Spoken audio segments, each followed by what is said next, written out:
Last time we talked about domain and flow, and this time let's actually play and set domain and flow and actually generate some of the animation. Okay, so first we already got this cube here, and I love this cube, so I'm going to make it our domain.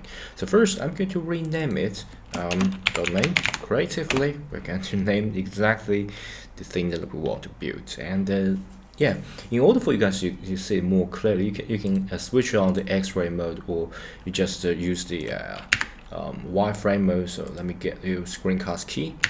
Okay, so we can use Z and wireframe, and here is our domain, and you can use numpad 1, and let me just make it pretty big. Make it pretty big. Okay, and grab it, just put at the maybe just above here. Let me just make it a little bigger. Grab it here. I know I got it pretty big, and we sort of just screw that a little bit to put it a little bit forward, but it doesn't matter. Okay, and once everything is settled, you're going to add a object. So let's add a UV sphere first. Okay, so 1, and front view, grab it, Z-axis, move it up a little bit.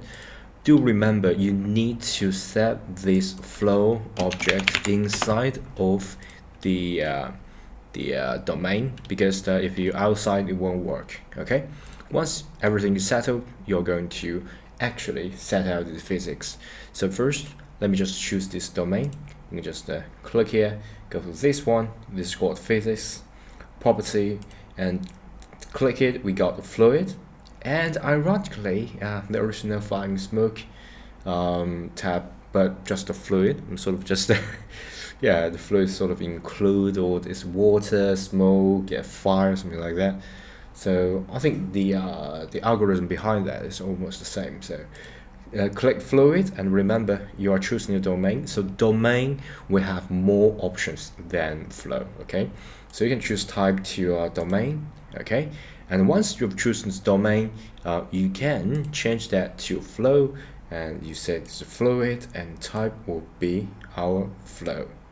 Then, because I think the latest Blender already got this cache mode to replay mode, so you can just generate animation like this. Okay, and you can see we got the smoke coming out. That is because, let me just jump to the start point. That is because the flow type will be smoke. We can change that to fire and smoke.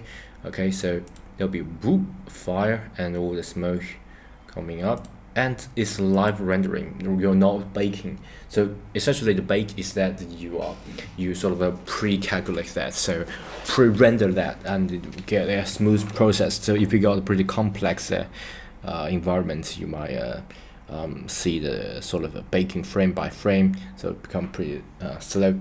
But for now, it's we got a fairly powerful computer, and we get a pretty simple environment, so we can just use the replay, but we will come to a time where we have to bake it first. Okay, so yeah, I don't think that the fire is good enough, so I sort of like the fire to continue to burn on this cube. So what I'm going to do is to change this. Let me just give you guys more space. So we got this flow behavior, right?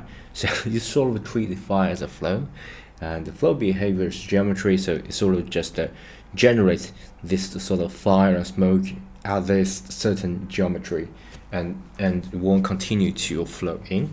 So in order for it to continue to fire, I'm going to change that to infloat, and you set everything just as default, and then you can see there's it continue to burn, and all this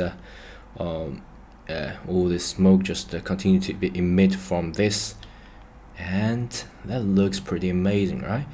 And remember, you can't burn outside of this domain, so this is sort of like a invisible box. That's when the smoke hit it, it will just hit the the ceiling of it, or whenever it made out. Okay, so that's the thing that you need to remember. Okay, I think that's pretty much it. That will be your first animation of your matter flow or physics simulation. Okay.